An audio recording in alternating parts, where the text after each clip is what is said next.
The courtroom smelled like old wood and desperation.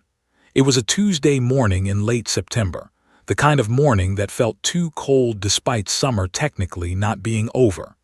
Sarah Mitchell sat in an oversized leather chair at the front of Judge Harold Patterson's courtroom, looking impossibly small, almost like a doll someone had forgotten to pick up. She was 3 years old with blonde pigtails that her grandmother had braided that morning with trembling fingers, and she wore a pink dress that had been her favorite just months ago. Now she seemed indifferent to the dress, to everything around her. Her grandmother sat beside her, one weathered hand never leaving the child's shoulder, silently communicating what words couldn't express. "I'm here. You're safe. This will be over soon." But Sarah knew better. Children always know. The courtroom erupted with voices that crashed against each other like waves in a violent storm. Sarah's mother, Catherine Mitchell, stood on one side of the room with her attorney, a sharp-featured woman in a navy suit who looked like she ate nails for breakfast. Catherine's face was flushed, her hands gesturing wildly as she spoke, each movement punctuated by barely contained fury. "Your Honor," Catherine's attorney announced, her voice cutting through the courtroom like a knife, "my client has documented evidence that my opposing counsel's client," she paused dramatically, pointing across the room, "is an emotionally unstable individual who has repeatedly demonstrated aggressive behavior in front of this child." Sarah's father, Michael Mitchell, stood across the room with his own attorney, a tired-looking man with gray at his temples who seemed to carry the weight of 1,000 divorces on his shoulders. Michael's jaw clenched so tightly Sarah could see the muscles working beneath his skin. His hands were balled into fists at his sides. "That's a lie," Michael shouted, his voice breaking with raw emotion. "I have never, not once, been aggressive around Sarah. It's Catherine who's been poisoning this child against me. She's been telling Sarah that I abandoned us, that I don't love her. How is that not emotional abuse?" "Your Honor," Catherine's attorney immediately objected, "that's a baseless accusation. My client has done everything to protect this child from—" "Protect her?" Michael's voice rose to a near scream. "You call moving to a different city without telling me protection? You call keeping me from seeing her for 3 months protection? Catherine is destroying my relationship with my daughter, and I won't sit here and watch it happen." The judge, a man in his 60s with steel-gray hair and a permanent expression of disappointment, banged his gavel once, twice, 3 times. "Order! I will have order in this courtroom." Throughout all of this, the screaming, the accusations, the legal jargon flying back and forth like weapons, Sarah didn't move. She sat perfectly still in that oversized chair, her small hands gripping a worn stuffed rabbit so tightly her tiny knuckles turned white. The rabbit was named Mr. Floppy, and he'd been her constant companion for the past 6 months. She talked to Mr. Floppy. She whispered her fears to Mr. Floppy, but she didn't talk to anyone else anymore. Her grandmother squeezed her shoulder gently. "It's okay, sweetheart," she whispered, though they both knew it wasn't okay. It was so far from okay that the word seemed laughable. "Grandma's right here." Sarah didn't respond. She hadn't responded to much of anything in weeks. The silence that began. 6 months ago, Sarah had been a different child entirely. She'd been a chatterbox, a little girl who sang songs at the top of her lungs, who asked why, about everything, whose laughter could fill an entire house. Her parents used to joke that they couldn't get her to be quiet. "Where does all that energy come from?" her father would ask, lifting her up and spinning her around while she shrieked with delight. That was before the late-night arguments started. It began subtly, whispered conversations behind closed doors, pregnant pauses at dinner, the way her parents' smiles would disappear when they thought she wasn't looking. Sarah, with the heightened sensitivity that children often possess, noticed everything. She noticed the way her mother's hands shook when she poured coffee. She noticed the way her father slept on the couch sometimes. She noticed the tension that hung in their house like a thick fog that couldn't be dispersed by opening windows. Then the arguments became louder, much louder. Sarah remembered one night in particular, A night in early spring when she was still just barely 3 years old. She'd been lying in bed, supposedly asleep, when her parents' voices rose to a crescendo that made her entire body go rigid with fear. "You don't even care about me anymore," her mother had screamed. "All you care about is your job, your stupid job, and leaving me alone with Sarah day after day while you gallivant around like you don't have any responsibilities." "That's not fair, Catherine, and you know it," her father had shouted back. "I'm trying to support this family. I'm working 60-hour weeks and you're spending money like water. We're drowning in debt because of your—" "Because of my what? Say it. Because I'm a bad mother. Because I spend too much time with our daughter instead of focusing on your precious career." "I never said that. You're twisting my words." But Sarah had stopped listening after a while. The words blurred together into a symphony of pain and anger that she didn't have the emotional capacity to process. So her mind had done what young minds do when confronted with unbearable stress. It had shut down certain pathways. Her voice had become trapped somewhere deep inside her chest, locked away behind a wall of anxiety and fear that her 3-year-old brain couldn't begin to understand. The selective mutism had started gradually. First, she'd simply stopped speaking at school. Her teachers had called her grandmother, concerned about her lack of verbal participation. Then she'd stopped speaking at home. A few words here and there, but mostly silence. Deep, profound silence that seemed to echo through the house like a ghost. The breaking point arrives. Now, sitting in Judge Patterson's courtroom, Sarah existed in that silence. It had become her default state, her protection mechanism, her way of saying I can't handle this without actually saying anything at all. The judge continued his review of the case, shuffling through documents with an expression of weary resignation. He'd seen hundreds of custody cases. They all blended together. The same arguments, the same accusations, the same wounded egos masquerading as concern for children. "The court has reviewed the documents submitted by both parties," Judge Patterson announced, his voice carrying the weight of authority and indifference. "The psychological evaluation suggests that the child has developed anxiety-related selective mutism, likely triggered by exposure to parental conflict. The question before this court is, which parent is better equipped to provide a stable, nurturing environment for Sarah Mitchell?" Sarah's mother leaned forward, triumph already painting her features. She'd been preparing for this moment for months. She had a new house, a stable job, and a support system in place. She was going to win. She could feel it. Sarah's father's shoulders slumped slightly. He looked defeated already, and the hearing had barely begun. And Sarah, little Sarah, who should have been playing with toys and drawing pictures and singing songs, sat silently in her chair, hugging Mr. Floppy to her chest, wondering if either of these angry people screaming about love and custody actually remembered that she was in the room. She wondered if they still loved her at all, or if she'd simply become a prize to be won in their bitter game of destruction. The courtroom felt like a pressure cooker about to explode, and Sarah was trapped inside it, her voice locked away where no one could reach it. "Not yet, anyway." Judge Patterson continued reading through the custody documents, his reading glasses sliding down his nose as his eyes scanned page after page of accusations, counter-accusations, and psychological evaluations. The courtroom had settled into an uneasy silence, the kind that follows an explosion, when everyone is catching their breath before the next volley of arguments begins.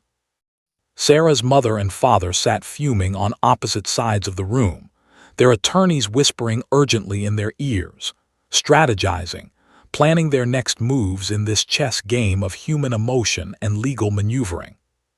Sarah remained motionless in her oversized chair, though her eyes had begun tracking a crack in the ceiling, following it like a lifeline to somewhere else, anywhere else.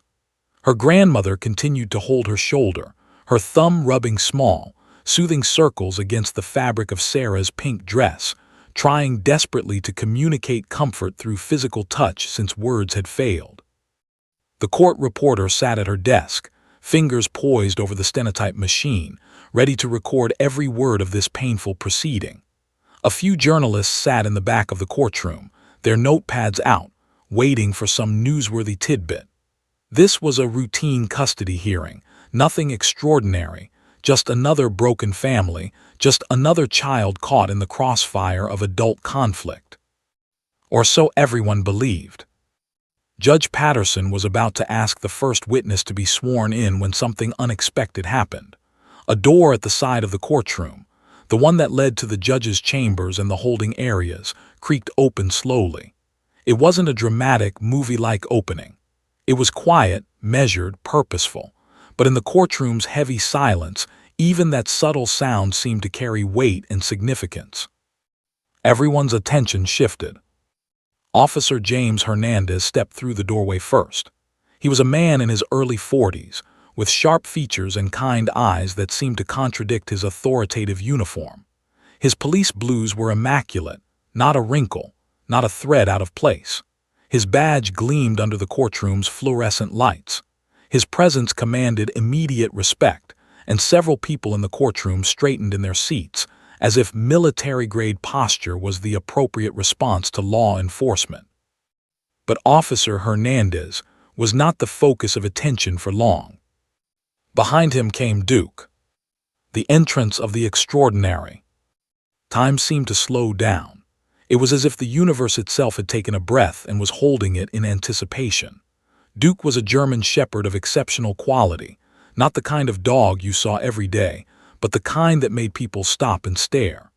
His coat was a rich mahogany brown with black markings that looked like they'd been applied by an artist's brush. The fur itself seemed to shimmer under the courtroom lights, each strand catching the light and reflecting it back with an almost ethereal quality. He was large, probably 90 pounds of pure muscle and grace, but he didn't move like a large dog. He moved like a dancer, each step deliberate and controlled, each paw placed with precision. Duke's eyes were what struck most people first. They were amber-colored, intelligent, and impossibly kind. They weren't the eyes of an animal. They were the eyes of someone who understood suffering, who had been trained to recognize pain, who possessed an almost supernatural ability to sense emotional distress in others.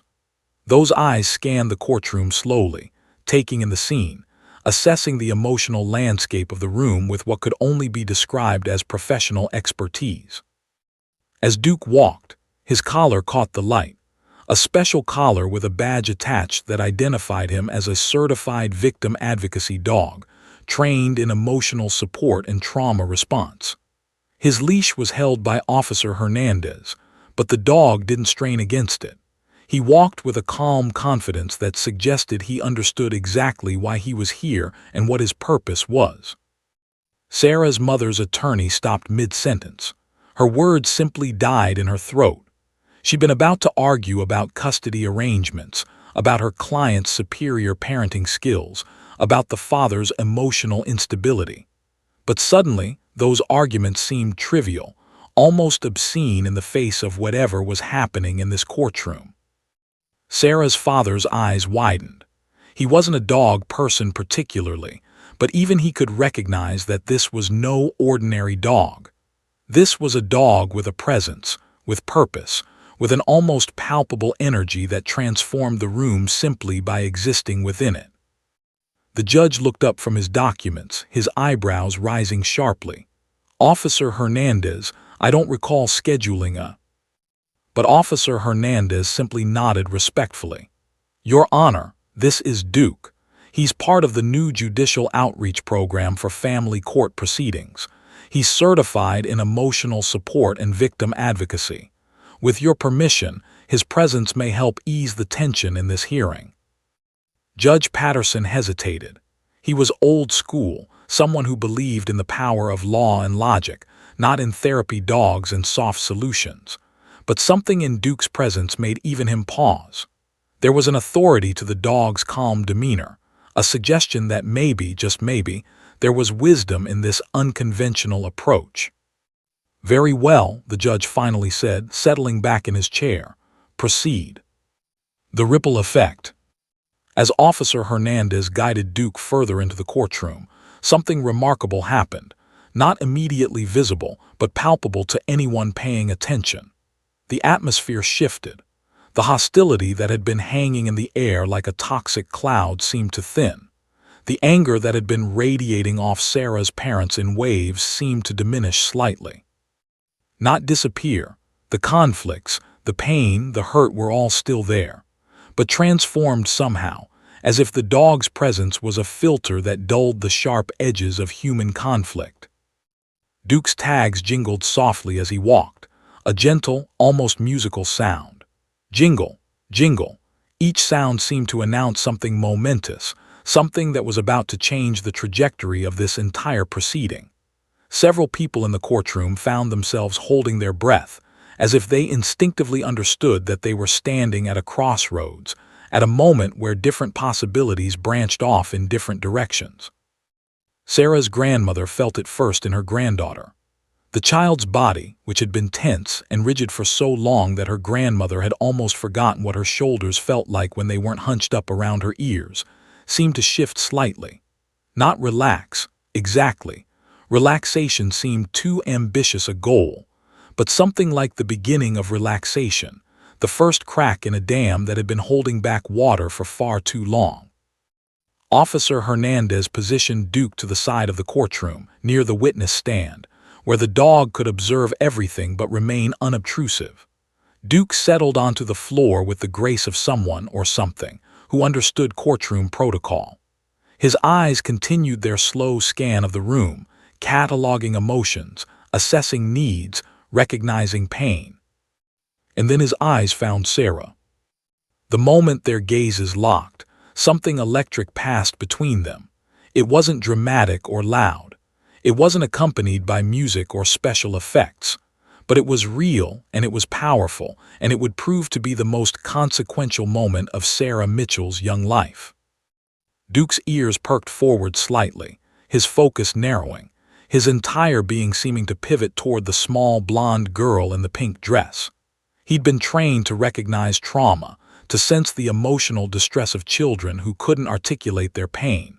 And what he recognized in Sarah was something he'd encountered many times before in his work, a child whose voice had been stolen by fear. But Duke knew something that the judge didn't know, that the lawyers didn't know, that even Sarah's own parents didn't know. He knew how to give that voice back. Everything changed in the space between one heartbeat and the next. Sarah's body went rigid, not the familiar rigidity of anxiety and fear that had become her constant state, but something different, something electric. Her grandmother felt it immediately, the sudden tension that shot through the child's small frame like a current of electricity. It was as if every nerve ending in Sarah's body had suddenly awakened, had suddenly become hyper-aware, hyper-focused on something in the room that had demanded her complete and undivided attention. Her eyes locked onto Duke with a laser-like intensity that her grandmother had never witnessed before. In the 6 months since Sarah's voice had disappeared, she'd become almost ghost-like in her passivity. She moved through the world like a specter, present but not truly present, engaging but not truly engaged. But now her entire being seemed to crystallize around the figure of the German shepherd sitting calmly across the courtroom. The connection was palpable. It was as if an invisible cord had been stretched between the child and the dog, a lifeline of understanding that transcended species, that transcended the normal boundaries of human communication. Duke's amber eyes remained fixed on Sarah, and Sarah's blue eyes remained fixed on Duke, and in that moment, the entire courtroom seemed to fade away. The judge paused mid-shuffle of his papers. He'd noticed the shift in energy, though he couldn't quite explain it. The attorneys stopped their quiet whispering. Even they sensed that something was happening, something that existed outside the normal parameters of legal proceedings. Sarah's parents both turned to look at their daughter, and for the first time in months, they saw something in her face that they recognized. Not fear, not the blank disconnection that had become her default expression, but something that looked almost like hope. The rising. Slowly, deliberately, with a grace that seemed almost choreographed, Sarah stood up from the oversized leather chair. Her small legs, which had been swinging beneath the seat moments before, now straightened. Her feet touched the courtroom floor. Her entire body seemed to respond to some internal signal that only she could hear, some ancient call that transcended language and logic. Every eye in the courtroom was now fixed on the small girl in the pink dress. Sarah's grandmother wanted to stop her, wanted to reach out and pull her back down into the safety of the chair. She opened her mouth to speak, but no words came, because even she could sense that something extraordinary was unfolding, something that transcended normal parental instinct or caution. This was bigger than fear. This was bigger than protection. Sarah took one unsteady step forward, then another. Her small hand rose slowly, almost as if someone else was directing it, as if her arm had a will and intelligence of its own. The hand trembled slightly as it lifted, as if it was conducting an invisible orchestra, as if every muscle fiber was participating in something momentous. Her hand extended, pointing directly at Duke with the kind of clarity and certainty that only children and the completely enlightened possess. She pointed with the directness of absolute truth, with the clarity of someone who knows without question what matters and what doesn't. And then she spoke. The words that changed everything. "Good dog." Her voice rang out through the courtroom like a bell, clear as crystal, loud enough for everyone to hear, unmistakable in its clarity. 2 words. Just 2 simple words that would echo through this room forever, that would reverberate through the lives of everyone present, that would become the turning point in a tragedy that had been unfolding for months. The impact was instantaneous and seismic. Sarah's mother's gasp was so violent and sudden that she knocked her water glass off the table. It fell to the floor with a crash that seemed to startle everyone except the 2 beings who truly mattered, Sarah and Duke. The glass shattered, water spilling across the polished courtroom floor, but nobody moved to clean it up. "She spoke," Sarah's mother whispered, her voice breaking with emotion so raw it seemed to shred something inside her. "Oh my God," she spoke. Sarah's father stood up so quickly that his chair fell backward, the wooden legs clattering against the floor. His face went pale, then red, then pale again. His hands shook visibly at his sides. Tears began streaming down his face, not the angry tears of litigation, not the frustrated tears of a custody battle, but something deeper, something that acknowledged the profound reality of what he was witnessing. The court psychologist's pen clattered to the floor. She'd been documenting Sarah's selective mutism, had written extensive notes about the child's complete lack of verbal communication. And now, in a single moment, all of those clinical observations, all of that professional documentation, had been rendered irrelevant by 2 words spoken with absolute clarity. The judge leaned back in his chair, his stern judicial expression cracking like ice under spring sun. Judge Patterson had presided over thousands of cases in his 3 decades on the bench. He'd heard testimony that would make your blood run cold. He'd witnessed confessions and denials, truth and deception, the full spectrum of human experience played out in his courtroom. But he'd never witnessed anything like this. The repetition that confirmed the miracle. Sarah repeated the words again, each time with growing confidence, as if months of silence were pouring out in those 3 repeated words. "Good dog, good dog, good dog." Her voice grew stronger with each repetition. It was as if the act of speaking was unlocking something, breaking chains, shattering the walls that fear and anxiety had built inside her throat. Officer Hernandez slowly brought Duke closer to Sarah, the dog moving with such careful precision that it was clear he understood his role in this extraordinary moment. He'd been trained for situations like this, but the reality of witnessing a child reclaim her voice was something no training could fully prepare you for. Sarah reached out with both hands, and Duke's massive head lowered to meet her. She wrapped her small arms around the dog's neck in an embrace that spoke volumes about trust and healing, and the desperate human need for connection. Her face buried itself in his soft fur, and her entire body seemed to relax, as if the weight of 6 months of silence was being transferred into the safety of the dog's presence. The courtroom remained frozen in this moment of profound transformation. Nobody spoke. Nobody moved. Nobody dared to disrupt what was happening. The reunification of a child with her own voice, the breaking of a silence that had lasted far too long, the sudden interruption of a tragedy that everyone had believed was inevitable. Sarah's grandmother covered her mouth with her hands, tears streaming silently down her weathered face. She'd held hope in her heart, but hope had been a fragile thing, something that could be shattered by a single harsh word or dismissive gesture. Now that hope had been validated, had been given substance and reality. "Good dog," Sarah whispered into Duke's fur, her voice now softer but no less powerful. Good dog."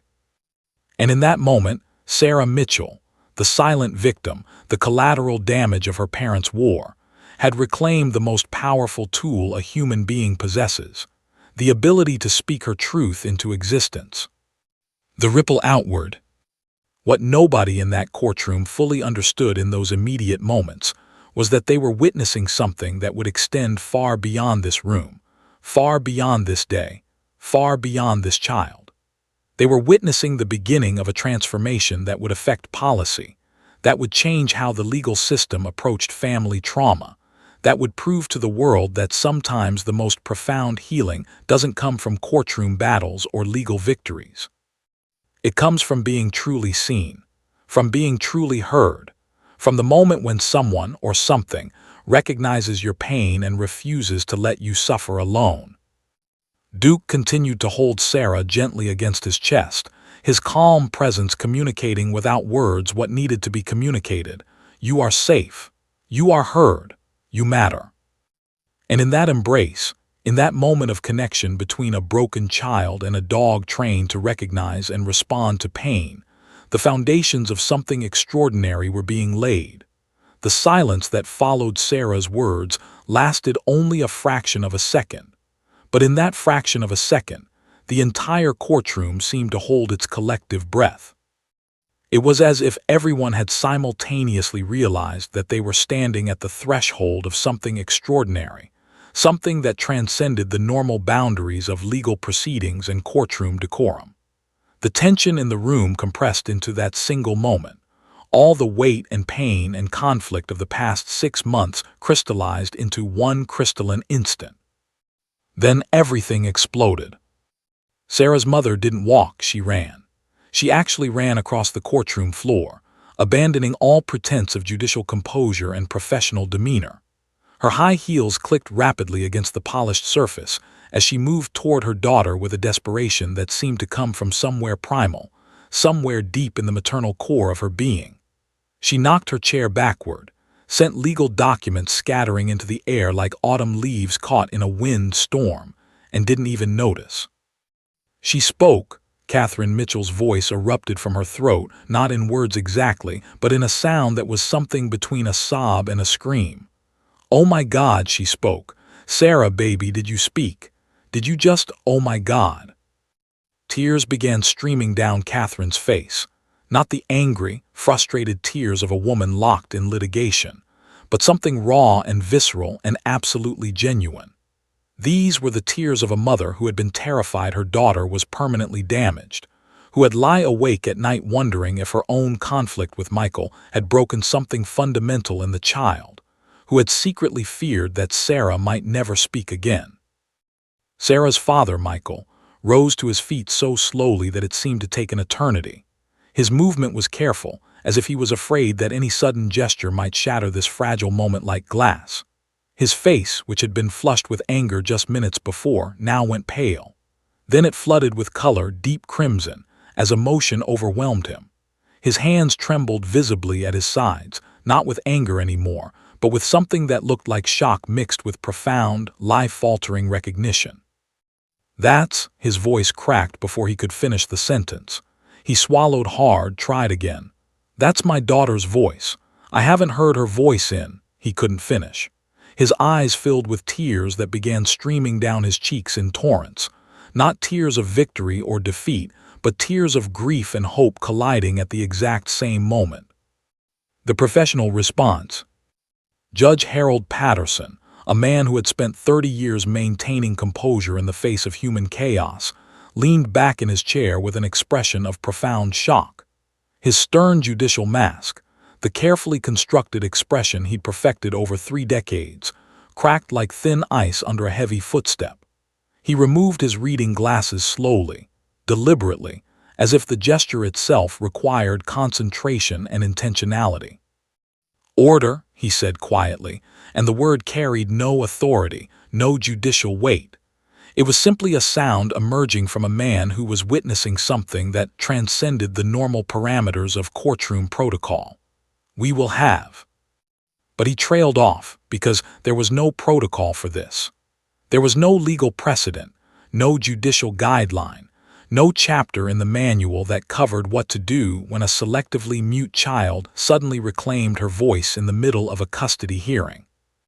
The court psychologist, Dr. Margaret Sullivan, stood up from her seat with her hand pressed to her chest. She'd been documenting Sarah's condition for months, had written extensive clinical notes, had consulted with colleagues about the child's profound and seemingly intractable selective mutism. She'd seen cases like this before, children whose trauma had locked their voices away, sometimes for years. But seeing it happen in real time, seeing that voice suddenly unlock, was something that shook the foundations of her professional understanding. Her pen had fallen to the floor when Sarah first spoke. Now she stared at it as if it belonged to someone else entirely, as if the mundane object had become alien and strange in the face of the miracle unfolding before her eyes. The court reporter's fingers had frozen over her stenotype machine. She'd been documenting this proceeding meticulously, recording every word, every heated exchange, every moment of conflict. But now, faced with the reality of Sarah's breakthrough, she seemed unable to move. Her hands trembled slightly over the keys. Even the journalists in the back of the courtroom, people trained to remain detached and objective, had put down their notepads. One of them had tears streaming down her face, her professional objectivity overwhelmed by the raw human emotion of the moment. The grandmother's validation. Sarah's grandmother remained seated, her weathered hands pressed together as if in prayer. She had held this child through the worst 6 months of her life.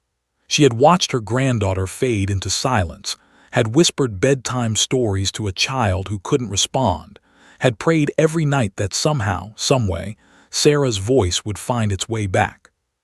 And now, finally, after so long, her prayers had been answered. Tears flowed down her face in a river of release. These weren't tears of sadness or pain. These were tears of gratitude, of validation, of hope finally manifesting into reality. She pressed her hand to her heart, then to her mouth, trying to contain the enormous emotions that were threatening to overwhelm her completely. "Thank you," she whispered, though it wasn't clear whether she was thanking God, thanking Duke, or thanking the universe itself for this miracle. "Thank you, thank you, thank you." Sarah's continued breakthrough. Sarah, seemingly unaware of the chaos unfolding around her, continued to repeat the words with growing confidence. "Good dog, good dog, good dog." With each repetition, her voice grew stronger, more present, more real. It was as if the simple act of speaking was triggering something neurological, something psychological, something spiritual that was breaking the chains that fear and anxiety had wrapped around her throat for so long. Officer Hernandez remained calm and present, his professional training evident in every controlled movement. He didn't rush. He didn't interfere. He simply allowed Duke to do what the dog had been trained to do, create a safe container for healing to occur. The dog, for his part, remained perfectly still, his amber eyes focused intently on Sarah, his massive body providing a steady, unmovable presence that seemed to communicate without words. "I am here. I see you. Your voice matters." Sarah's mother reached the child and knelt down slowly, carefully, not wanting to disrupt the connection between Sarah and Duke. She reached out tentatively, as if afraid to touch her daughter, as if the moment might shatter if she applied any pressure at all. Her hand trembled as it brushed against Sarah's hair. "Sarah, baby, can you hear me?" Catherine's voice was barely above a whisper, filled with a tenderness that seemed to come from the deepest wells of maternal love. "Can you keep talking? Please keep talking. I need to hear you. I need." But she couldn't finish. Her emotions overwhelmed her completely, and she collapsed into a position that was part kneeling, part sitting, her body racked with sobs that seemed to come from somewhere beyond her conscious control. The seismic shift. What was happening in that courtroom transcended the boundaries of law and legal procedure. This wasn't about custody anymore. This wasn't about who had the superior claim to parental rights. This was about something fundamentally more profound. The miraculous moment when a broken child began to heal, when fear released its grip on an innocent voice, when love and patience and the presence of an extraordinary dog had combined to create something that could only be described as a miracle. Michael moved toward his daughter as well, his movements careful and reverent, as if he was approaching something sacred. He stood beside his ex-wife, and for the first time in months, they were united in something other than anger or conflict. They were united in witnessing their daughter's transformation, in acknowledging the miracle that was unfolding before their eyes. And Sarah, surrounded by her parents, her grandmother, and Duke, continued to speak. The words might have been simple, just "good dog" repeated again and again, but they carried the weight of 6 months of silence, the power of reclaimed voice, the miracle of a child who had found her way home to herself. The courtroom, which moments before had been a battlefield of human conflict, had become something entirely different. It had become a sanctuary. It had become a place where healing was not just possible, it was actively occurring, visible to everyone present, undeniable in its reality and its power. Judge Patterson watched silently, and in that silence, he recognized something that his legal training and decades of experience had never fully prepared him for. The understanding that sometimes justice and healing don't come from the law. Sometimes they come from an unexpected connection, from the grace of an animal that understands trauma, from the moment when a small child finds the courage to speak her truth into existence. Judge Harold Patterson had presided over nearly 10,000 cases in his 30-year judicial career. He'd heard confessions and denials, had witnessed the worst and occasionally the best of human nature. He'd become accustomed to the predictability of courtroom proceedings, the arguments that followed familiar patterns, the outcomes that could usually be anticipated by mid-morning. He developed a thick skin, a judicial armor that protected him from the emotional chaos that swirled through his courtroom day after day. But that armor had shattered the moment Sarah spoke. He sat in his high-backed leather chair, watching the scene unfold before him, Catherine kneeling beside her daughter, tears streaming down her face, Michael standing nearby with his hands covering his mouth, the grandmother quietly weeping into her hands, Sarah continuing to repeat those miraculous words while holding tightly to Duke. The courtroom, which had been filled with hostile energy just moments before, had transformed into something sacred, something that transcended the normal boundaries of legal proceedings. Judge Patterson's hands trembled slightly as he removed his reading glasses. He set them deliberately on the mahogany desk in front of him, a gesture that seemed to signal something fundamental shifting within him. He looked at the scene before him, this broken family, this small child, this extraordinary dog, and something inside him recognized that this case had just transcended the jurisdiction of family law. This was about something far more profound. He raised his gavel slowly. The movement was deliberate, measured, purposeful. He'd raised this gavel thousands of times before, each time preparing to make a legal pronouncement, to interpret statutes and precedents and arguments. But this time felt different. This time, the gavel felt heavier, as if it carried the weight of something that transcended mere legal authority. He brought the gavel down with a decisive strike against the wooden block.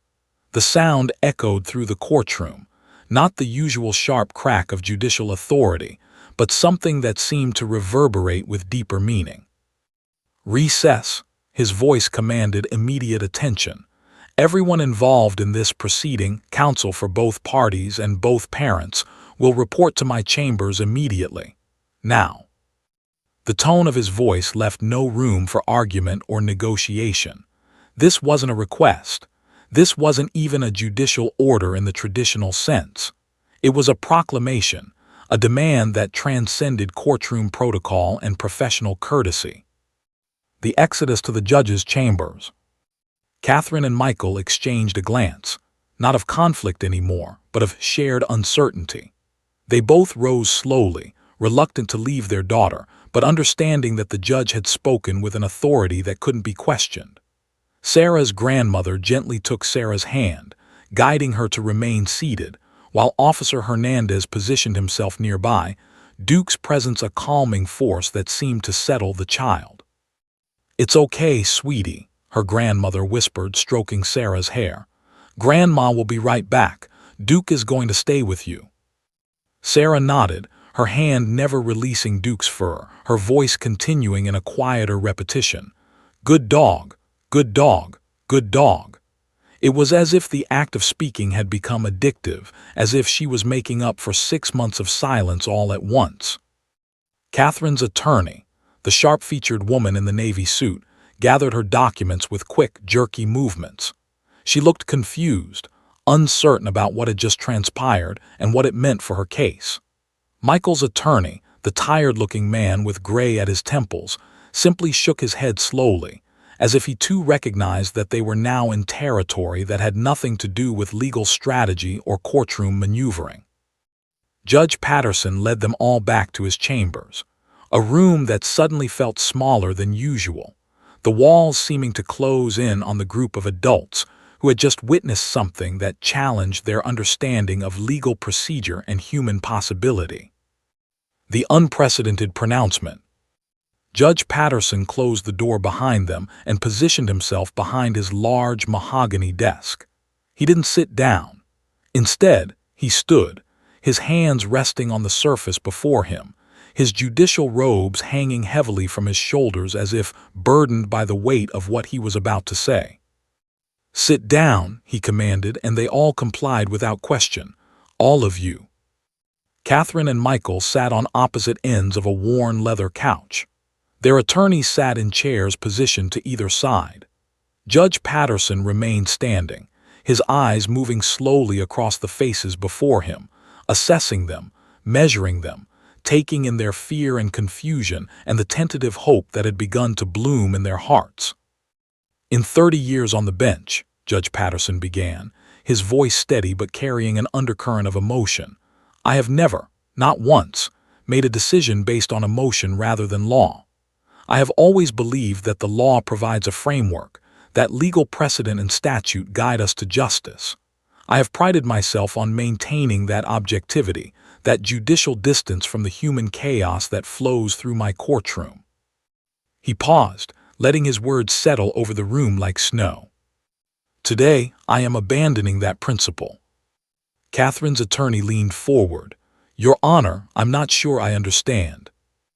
"I'm not finished," Judge Patterson interrupted, his tone brooking no argument.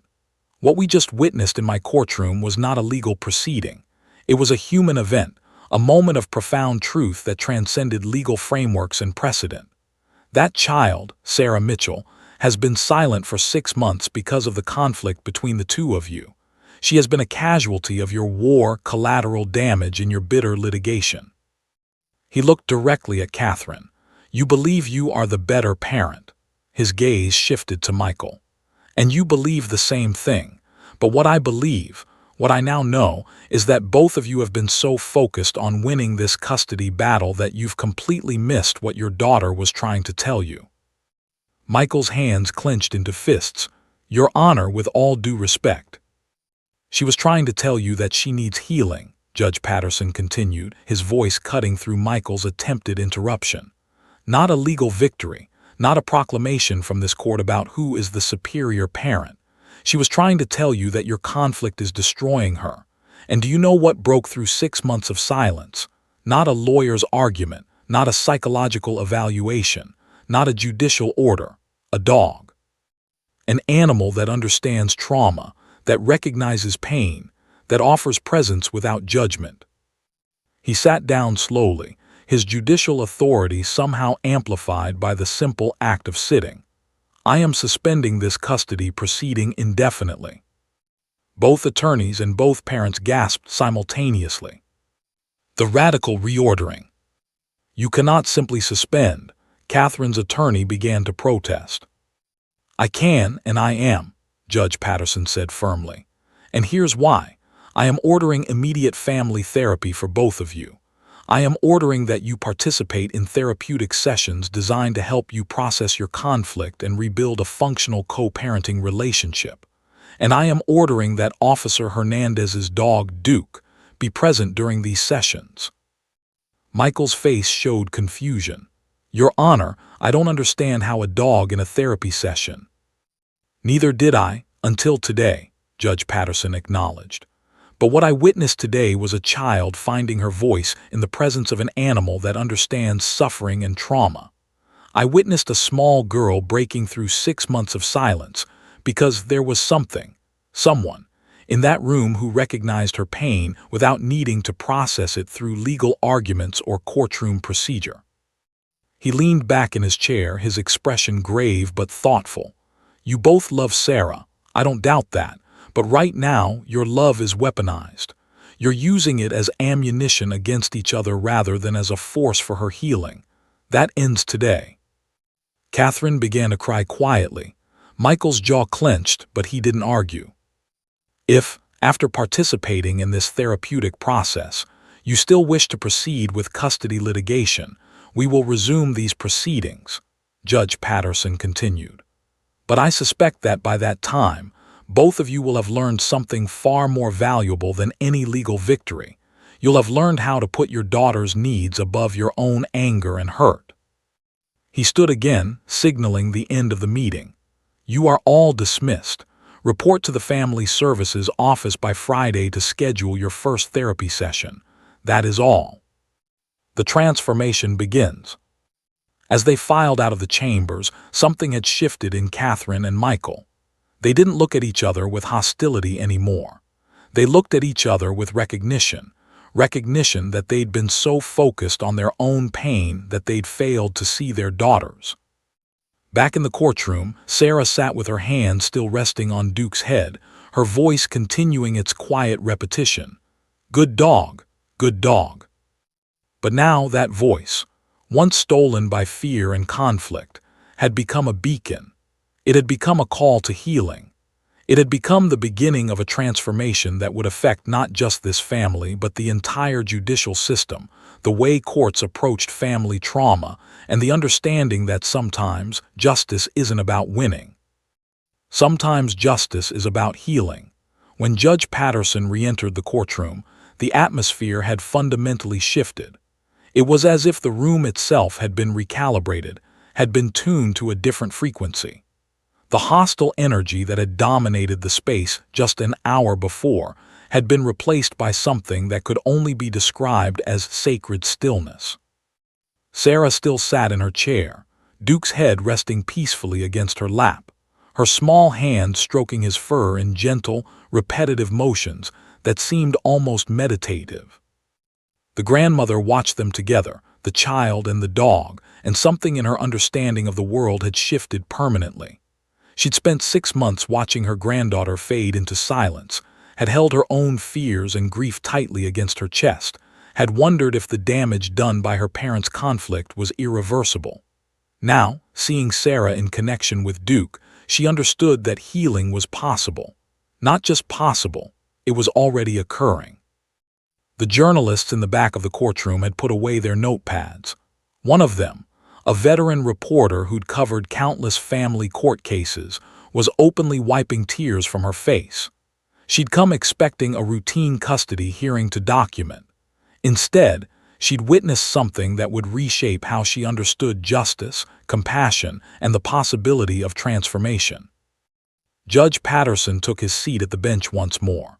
But this time, when he looked out at the courtroom, his expression had changed. The stern judicial mask had been replaced by something more contemplative, more human.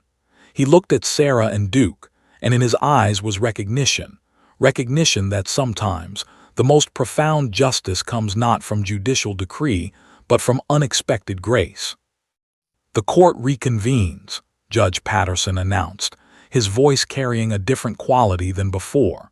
It was still authoritative, but it was also gentler, suffused with something that transcended pure legal authority. "I have made a decision that will change the trajectory of this proceeding." Catherine and Michael had returned from chambers with their attorneys, but something in their energy had shifted as well. They sat slightly closer together than before, not in reconciliation exactly, but in shared acknowledgement that they were united in something greater than their conflict, their love for their daughter and their recognition of the damage their war had caused her.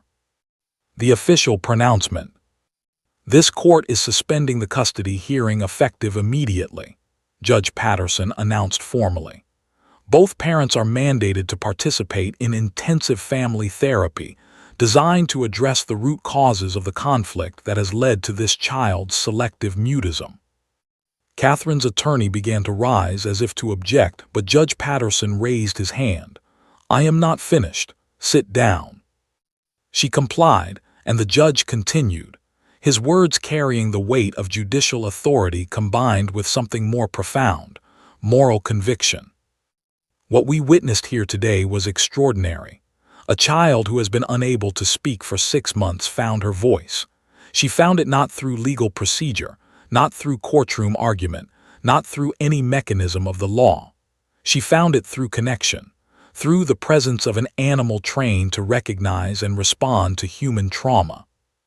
He looked directly at Duke, and it was clear that Judge Patterson, a man steeped in legal tradition and judicial protocol, had experienced a fundamental shift in his understanding of what healing meant. "Officer James Hernandez and his partner Duke will be integrated into the therapeutic process. I am ordering that family therapy sessions include Duke's presence as an emotional support and grounding element. Research supports the efficacy of animal-assisted therapy in trauma recovery, particularly with children. This court is now embracing that evidence-based practice." Michael leaned forward slightly.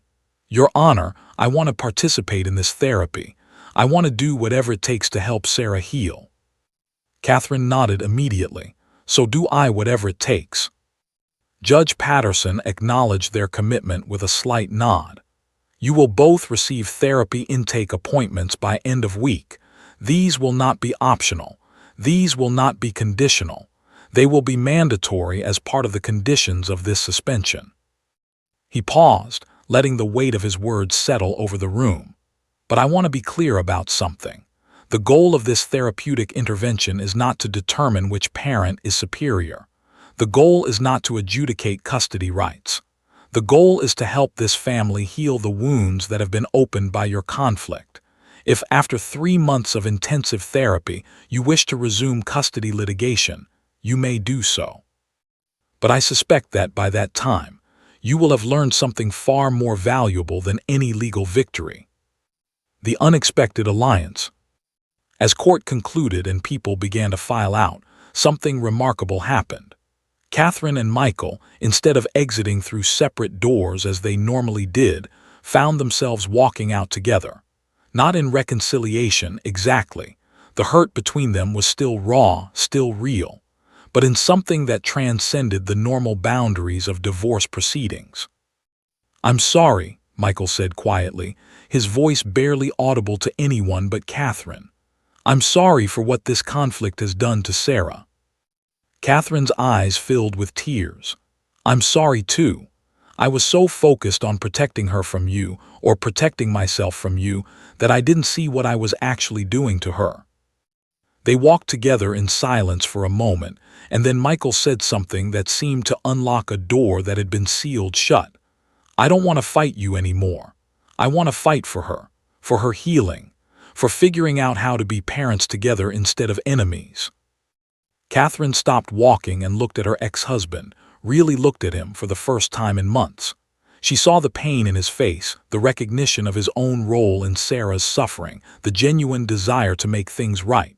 And in that moment, something shifted between them. Not love exactly, that might be too ambitious a goal, but compassion, understanding, a shared commitment to their daughter's well-being that transcended their personal hurt. "Okay," Catherine said simply, "let's do this. Let's fix what we broke." Duke's continued presence. Back inside the courtroom, Sarah remained with Duke, her hand still moving steadily across his fur in gentle, repetitive strokes. Officer Hernandez stood nearby, maintaining appropriate distance while ensuring the bond between child and dog remained uninterrupted. He'd witnessed this dynamic before, the way traumatized children connected to Duke, the way the dog seemed to understand exactly what each child needed. Sarah's grandmother approached slowly, carefully, as if not wanting to disturb something sacred. She knelt beside Sarah and Duke, her weathered hand reaching out to stroke the dog's neck. "Thank you," she whispered, though again it wasn't clear whether she was thanking Duke, Officer Hernandez, the judge, or the universe itself. "Thank you for giving her back her voice." Duke's amber eyes turned toward the grandmother, and there was a moment of profound connection, an understanding between the dog and the elderly woman that transcended words.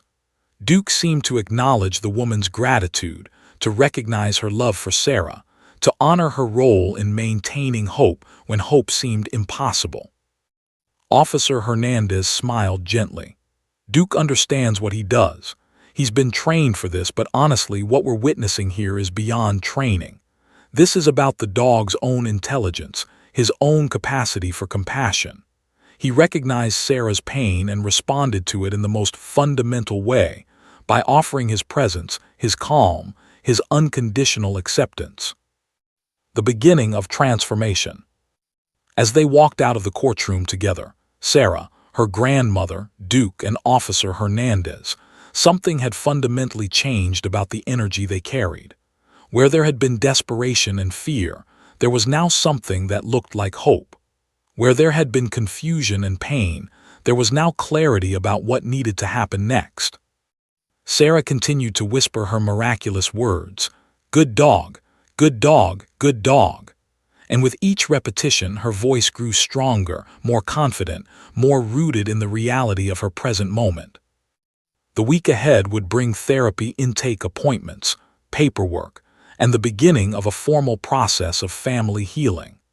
Catherine and Michael would begin their separate therapy sessions with Dr. Sullivan, each working through their own pain and anger, and recognizing their own contributions to the conflict that had damaged their daughter. But the real healing, the deep, fundamental transformation that would reshape their family, would happen in the presence of Duke. In those therapeutic sessions where a dog trained in emotional support would help bridge the gap between parents who'd forgotten how to communicate except through conflict.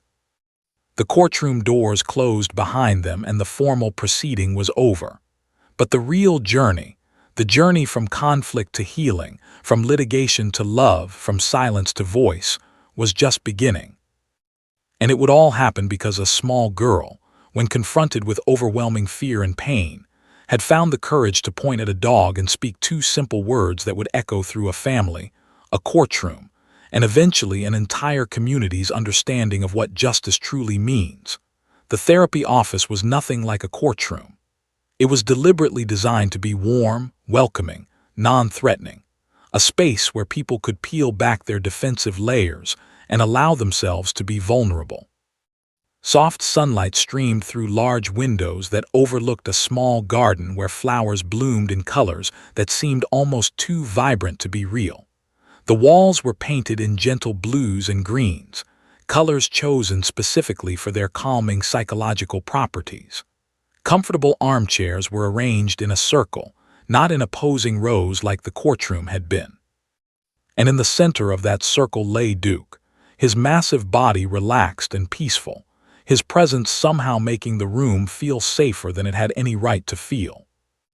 Dr. Margaret Sullivan, the court psychologist, sat in one chair, her notepad resting on her lap. She'd been conducting these family therapy sessions for 3 months now, and what she was witnessing week after week was nothing short of remarkable. Not just the therapeutic progress, though there was certainly that, but the fundamental transformation in how Catherine and Michael related to each other, how they related to their daughter, and how they related to themselves. Sarah sat cross-legged on a soft rug beside Duke, her small hand resting on the dog's chest, feeling his heartbeat through her palm.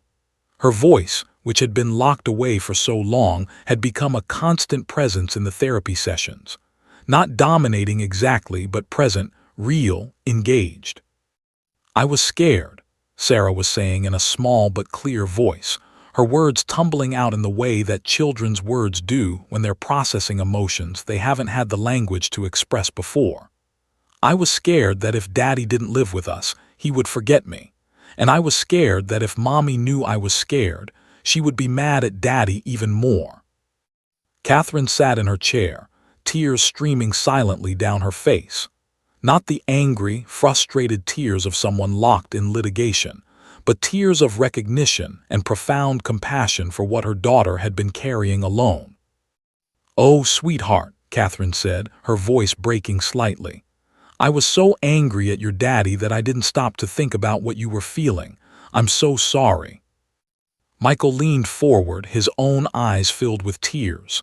"Sarah, baby, I would never forget you. Never. Nothing could make me stop being your dad, stop loving you. Nothing." Sarah reached out and squeezed her father's hand. Then she turned back to Duke, burying her face in the dog's neck. And Duke, with that extraordinary intelligence that seemed to transcend normal canine behavior, gently tilted his head to rest against the child's head, offering comfort through proximity and presence. The unraveling of defensive walls. The first month of therapy had been difficult.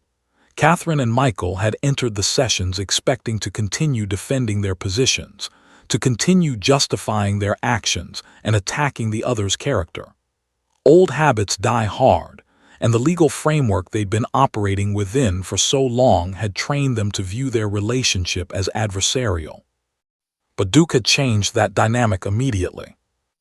In that first session, when tension rose between Catherine and Michael as they began to rehash old arguments, Duke had simply stood up, walked over to the space between them, and settled his large body down in a position that physically prevented them from maintaining their hostile posture. It wasn't aggressive. It wasn't controlling. It was simply physical boundary setting that made continued conflict impossible without literally stepping over the dog. "He's telling us something," Dr. Sullivan had observed gently. "He's reminding us that there's a presence in this room that transcends our conflict. Sarah is in this room with us." And something about that simple observation, combined with the dog's physical intervention, had cracked open something in both parents that legal arguments had failed to reach. Over the following weeks, they'd begun to excavate the roots of their conflict. Catherine had started therapy separately as well, and in those individual sessions, she'd begun to recognize that her rage at Michael had been partially displaced anger at herself. Anger about the identity she'd lost when she became a mother. Anger about the career sacrifices she'd made. Anger about feeling trapped and unseen. Michael had similar revelations in his own therapy. His aggressive defense of his parental rights had been rooted in fear. Fear of losing his daughter. Fear that Catherine's narrative about him was true. Fear that he was somehow fundamentally inadequate as a father. And as they each worked through their own pain in individual sessions, something remarkable had begun to happen in the family sessions. Their arguments had lost their defensive quality. They'd begun to listen to each other. They'd begun to apologize. They'd begun to recognize each other's humanity beneath the hurt. Duke had been present for all of it, and his presence had made all the difference. The gradual unfolding of healing. Week 5, Catherine had made a breakthrough. She'd finally verbalized something she'd been carrying for years, that she'd felt unseen and unheard by Michael, even before the marriage started deteriorating. "I gave up everything for this family," she'd said, her voice thick with emotion. "My career, my identity, my friends, and I felt like you didn't even notice, like I was just the mom, not Catherine anymore, just mom." Michael had listened, really listened, without becoming defensive. And then he'd said something that changed the trajectory of their healing. "You're right, and I'm sorry. I was so focused on my own career, on proving myself at work, that I completely missed that you were disappearing, and I'm deeply sorry for that." That apology had opened a floodgate. Catherine had wept not from pain but from relief, from finally being heard, from finally being seen. Week 9, Michael had shared his own vulnerable truth. "I was terrified of fatherhood," he'd admitted. "I didn't grow up with a father and I didn't know how to do this. So instead of admitting that fear, I just worked more. I hid. And then when you got angry with me, I got defensive instead of asking for help." Catherine had reached over and squeezed his hand. Not in forgiveness necessarily, but in recognition. In understanding that his absence hadn't been about not loving Sarah or Catherine, it had been about his own fear and inadequacy. Sarah's continued flourishing. As her parents healed, Sarah had continued to flourish. Her vocabulary had expanded dramatically. She went from speaking just in therapy to speaking in school, to raising her hand in class, to singing songs, to performing in the school play. Her teacher had called Catherine and Michael tears in her voice. "I just wanted you to know that Sarah was extraordinary today. She performed in our school assembly, singing a solo. She stood on that stage and sang her heart out. I wanted you to know what a brave, resilient child you have." Both parents had wept when they heard that news, because they understood what that performance represented, not just the reclamation of voice, but the reclamation of joy, the reclamation of childhood, the reclamation of possibility. The new family dynamic. By week 12 of therapy, something fundamental had shifted in the family's dynamic. Catherine and Michael would never be romantic partners again. That was clear. The hurt between them was real, and their needs were incompatible. But they'd become something that many divorced couples never achieve: genuine partners in parenting, united in their commitment to their daughter's well-being.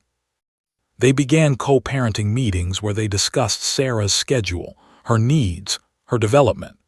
And they did it with respect and collaboration rather than conflict and one-upmanship.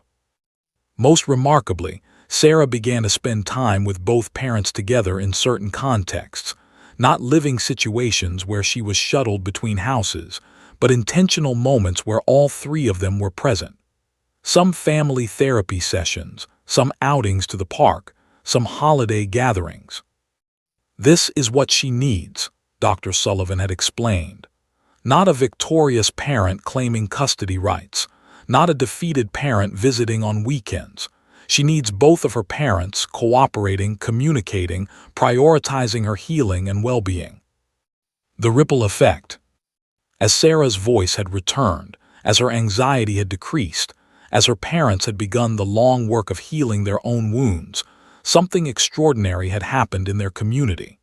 Other families had begun asking about the therapy program. Other children with selective mutism had begun working with Duke. The program had expanded, and Judge Patterson had become an unexpected advocate for integrating animal-assisted therapy into family court proceedings. News outlets had picked up the story. A local news segment about the little girl whose 2 words in a courtroom had changed everything. And people had begun to recognize that sometimes the most profound healing doesn't come from courtroom battles. It comes from connection, from presence, from the unexpected grace of a dog who understands suffering and refuses to let anyone suffer alone. Sarah, now 4.5 years old, had become the face of hope in her community. And Duke had become the silent partner in her transformation, not silent in the sense of being quiet, but silent in the sense of not needing words to communicate his profound and life-altering message. You matter. Your voice matters. Your pain is seen and heard and honored. As the 3-month check-in session concluded, Sarah hugged Duke with complete unself-consciousness, and her mother and father sat nearby, watching their daughter flourish, finally understanding that sometimes the greatest gift a parent can give their child is the willingness to heal themselves. 1 year later, the ripples have become waves. The park was filled with laughter and autumn sunshine. Sarah Mitchell, now 5 years old, ran freely across the grass, her blonde hair streaming behind her in the wind, her voice ringing out with pure joy. She was chasing a soccer ball, and both of her parents were chasing with her, not in separate sessions or scheduled visitation times, but together, as a family united by something that transcended the traditional boundaries of divorce. Sarah watched the ball. Her father called, his voice warm and encouraging. "You've got this, baby." Her mother cheered, clapping her hands as Sarah kicked the ball toward the makeshift goal they'd set up. Sarah scored, and both parents rushed to pick her up, spinning her around while she shrieked with delight. Her grandmother sat on a nearby bench, watching the scene unfold, tears of gratitude streaming silently down her weathered face. Duke sat beside her, his head resting on her lap, his amber eyes tracking the child he'd helped rescue from the prison of silence. 1 year, 12 months, 365 days since Sarah had stood up in that courtroom and spoken those two miraculous words. In the intervening year, everything had changed. The courtroom victory that never was. Interestingly, Catherine and Michael had never resumed their custody hearing. The suspension had become permanent, not because the judge wouldn't allow it, but because neither parent felt the need to fight anymore. They'd worked out a custody arrangement that put Sarah's needs first. She lived primarily with Catherine, but spent 3 nights a week with Michael and 1 full weekend day together as a family. More importantly, they communicated constantly about Sarah's development, her emotional needs, her educational progress. It wasn't a traditional custody arrangement, and it wouldn't have survived in the old adversarial system. But it worked, because both parents had done the deep work of healing their own wounds and recognizing their own roles in the family's fracture. Judge Patterson had received commendations for his radical reordering of the case. Legal journals had published articles about his decision. The case had become known in judicial circles as a landmark decision in family law, a case that challenged the assumption that litigation was the only path to justice in family disputes. The program that changed a system. What had started as an experimental program involving 1 therapy dog had expanded dramatically. Officer James Hernandez had been promoted to lead a new division within the police department focused on animal-assisted interventions in family court cases. 3 additional dogs had been trained and certified. 8 other judges in the state had implemented similar programs. The results had been staggering. Custody cases that might have lasted years in litigation were being resolved in months through therapeutic intervention. Children who developed trauma responses to parental conflict were healing. Families were being reunited not through legal victory, but through genuine emotional work and transformation. Duke had become famous, not in the celebrity sense, but in the sense that his work had touched hundreds of lives. News outlets had picked up his story repeatedly. A local news segment about the therapy dog who changed a family's life had gone viral on social media, garnering millions of views. Educational institutions had begun reaching out to Officer Hernandez about integrating animal-assisted therapy into their conflict resolution programs. But Duke remained unchanged by any of this. He continued his work with quiet dignity, his presence a constant reminder that healing doesn't require fanfare or recognition. It requires only presence, patience, and the willingness to see someone's pain and refuse to let them suffer alone. The unexpected friendship. Perhaps most remarkably, Catherine and Michael had developed a genuine friendship, not romantic partnership, not just co-parenting arrangement, but actual friendship. They attended Sarah's school events together. They celebrated holidays together.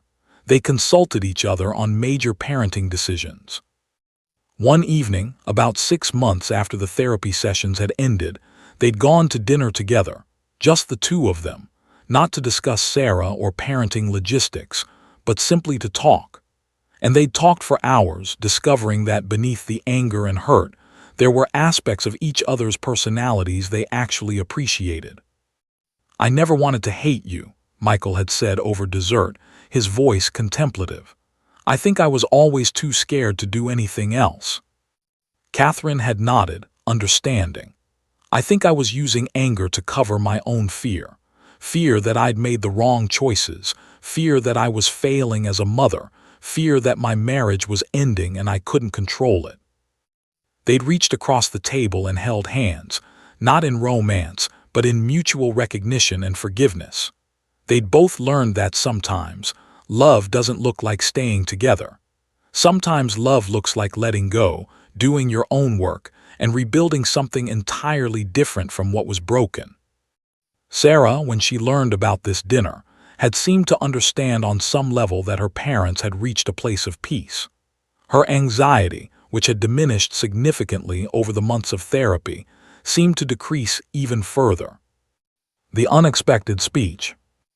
9 months after the courtroom breakthrough, Judge Patterson had been invited to speak at a national judicial conference about family court reform. He'd brought with him video footage of Sarah speaking for the first time in that courtroom, with parental permission. Standing before hundreds of judges, attorneys, and legal professionals, Judge Patterson had made a speech that would be remembered for years. "We spend so much time in family law arguing about who gets custody, who pays support, who is the better parent. We build elaborate legal frameworks designed to protect children in divorce proceedings.